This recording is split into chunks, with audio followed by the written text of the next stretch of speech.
अधिकतर क्या होता है, दिवाली के बाद हम लोग दियों को ना रख लेते हैं कहीं स्टोर करके। ये तो सब करते ही हैं, ऐसा नहीं है कि सब फेंक ही देते हैं। तो यहाँ पे हम फेंकेंगे तो नहीं, हाँ रीयूज़ करके बताऊंगी कि हम दियों को कैसे रीयूज कर सकते हैं जो दिवाली के हमारे दिए बच जाते हैं।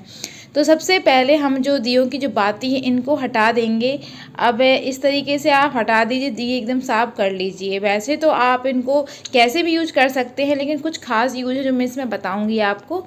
तो दियों के हमें करना क्या है कि पहले तो मैं इनको साफ़ करेंगे, क्योंकि इसमें चिकनाई लगी है घी की तो वो हट जाएगी।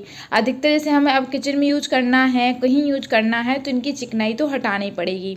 तो कुकर में हमने डाल दिया है पानी। अब कहोगे आप कुकर में, तो जी हाँ मेरे पास कुकर ही था तो मैंने उसमें डाल दिया। आपके पास कोई भी बर्तन हो तो आप उसमें डाल दीजिए।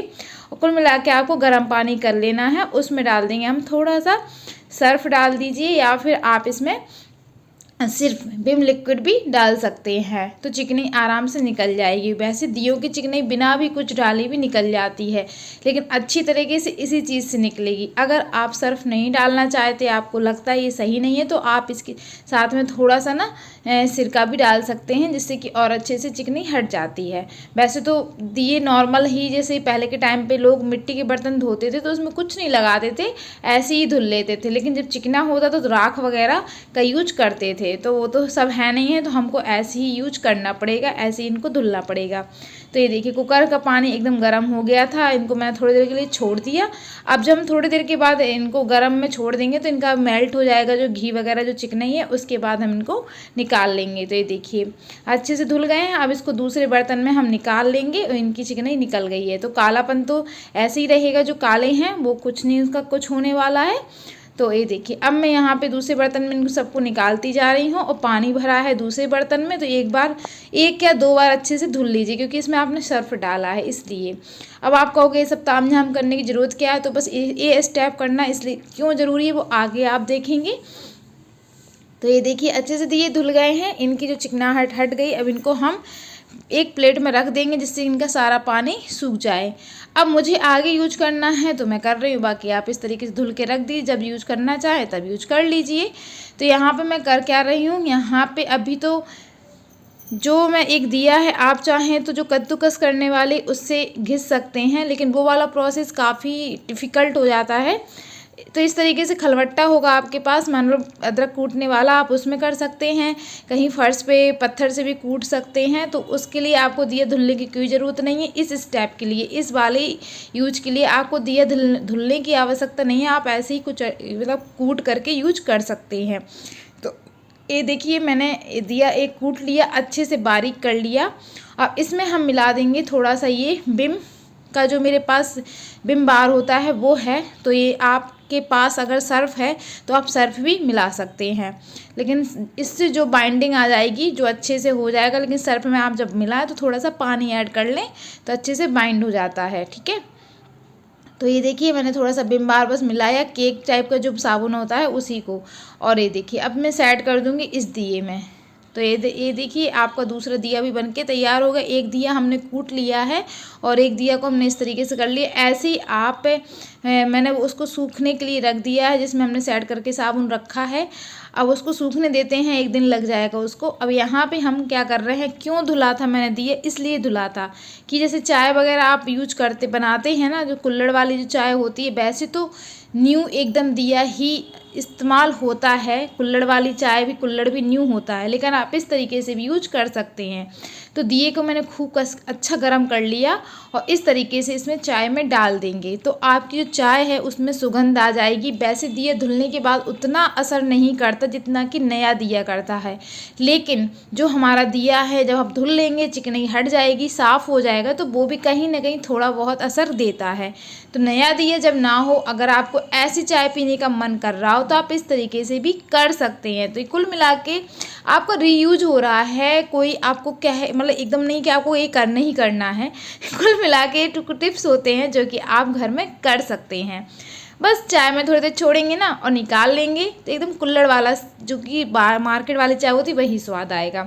तो लीजिए आपके घर में कुल्हड़ वाली चाय बनके तैयार हो गई है। आप इसको कुल्हड़ में छान भी सकते हैं तो और ही ज़्यादा अच्छी लगेगी। तो लीजिए गर्मा गर्म चाय हमारी बनके तैयार हो गई है। अब बताती हूँ आपको मैं तीसरा मेथड कि करना क्या है। इसके लिए भी आपको दिए को धुलने की ज़रूरत नहीं है। ऐसे ही दिया लीजिए या सीधा दिया रख दीजिए गमलों में, या उल्टा रख दीजिए, वो आपकी मर्ज़ी है। मैं उल्टा इसलिए रख दी हूँ जिससे कि मेरा उल्टे तरफ का जो दिया है वो ऐसे ही सही भी बना रहता है और इस तरीके से थोड़ी गमले में ऊंचाई भी हो जाती है। ठीक है, और ये देखिए मैंने उलट करके रख दिया है। आप सीधा रख देंगे तो क्या होता है, पक्षी वगैरह आते हैं ना, वो पानी पीने की कोशिश करते हैं। मैं मानती हूँ मेरी जाली लगी है ना, तो वो बेचारे आएंगे पानी पीने की कोशिश करेंगे और जाली में फंस सकते हैं, इसलिए मैंने इसको उल्टा करके रख दिया है। आप इनको सीधा करके भी दिए को रख सकते हैं। अब जब आप दिए के ऊपर पानी डालेंगे तो क्या होगा, गमले में जो होता है ना गड्ढा नहीं होता है। कोई भी घर का मेंबर पानी डाले तो उससे बोल दीजिए कि दिए के ऊपर ही डालें, तो हमेशा याद रखते हैं। चाहे बच्चा डाले कोई भी डाले कि उससे क्या होगा, धार कितनी भी ज़्यादा तेज हो बर्तन से जिससे डाल रहे हों, उससे गमले में गड्ढा नहीं होता है और एक जगह पे मिट्टी ख़राब नहीं होती, जड़ें नहीं दिखती हैं। तो आप ऐसे भी इस्तेमाल कर सकते हैं। 5-6 दिए एक गमले में रख दीजिए तो यूज हो जाता है। अब यह आपको वही मेथड जो कि हमने केक वाला किया था, बिम्बार भर के रख दिया था, तो ये सूख गया है। मैंने 1 दिन की धूप दे दी है, सूख गया है। अब इससे होता क्या है, जैसे कि आप तवा वगैरह साफ़ करना है आपको, आप सिंगल दिया से भी कर सकते हो। ऐसा नहीं है कि आपको दिए को ऐसे करके ही यूज करना है। सिंगल दिया भी करते हैं, लेकिन उसमें होता क्या है, एक तो दिया बहुत जल्दी घिस जाता है और बाकी सारी जगह एक जैसा असर नहीं करता है। आपको किनारे किनारे ही घिसने पे जोर देना पड़ता है। और इस तरीके से क्या होता है ना, बीच में जब ये बार होता है, ये जो सेट हमने किया है ना मिट्टी का, मतलब इसी दिए का कूट करके जो इस्तेमाल किया है, तो वो दिया कुल मिला के बीच में भी भरा हुआ है। तो इस तरीके से होता क्या है, देखिए कितना अच्छे से है ना तो घुलता है बहुत जल्दी, ना दिया जल्दी किनारे से घिसता है, बीचों बीच एक जैसा घिसता जाता है। और आपको अलग से ना विम डालने की ज़रूरत अभी में, ना आपको अलग से सर्फ डालने की ज़रूरत है। सब कुछ उसी में मिक्सअप है। दिए की जो कि पत्थर है वो, तो पत्थर भी आपको मिल रहा है, सर्फ उसी में मतलब विम बार भी मिल रहा है, और आपका फटाफट से तवा भी साफ़ हो जाता है। तो मेरा जो लोहे का तवा है बहुत ज़्यादा गंदा नहीं था, जितना था मैंने दिखा दिया। अब ये नॉन स्टिक वाला, तो आप कहोगे नॉन स्टिक तवा को, वो भी पत्थर से, ना भाई ना, कोई नहीं साफ़ करना चाहेगा। लेकिन टेंशन की बात नहीं है, आपका न्यू है तो आप बिल्कुल मत घिसिए। लेकिन मेरा हो चुका है 5-6 साल पुराना, जिसको मैं ऐसे यूज़ नहीं करती हूँ।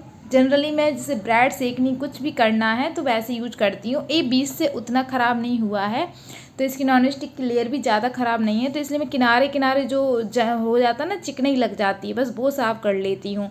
तो बहुत ज़्यादा नहीं घिसती हूँ, आप ही देख रहे हैं, बस इसको मैं किनारे किनारे घिसती हूँ। बीच से तो वैसे भी घिस चुका है हल्का फुल्का, तो ऐसे आप इसको भी साफ़ कर सकते हैं। कुल मिला के आप जो तवे की चिकनाई है ना, उसको इस तरीके से साफ़ कर लीजिए, बहुत अच्छे से हो जाता है दिए से।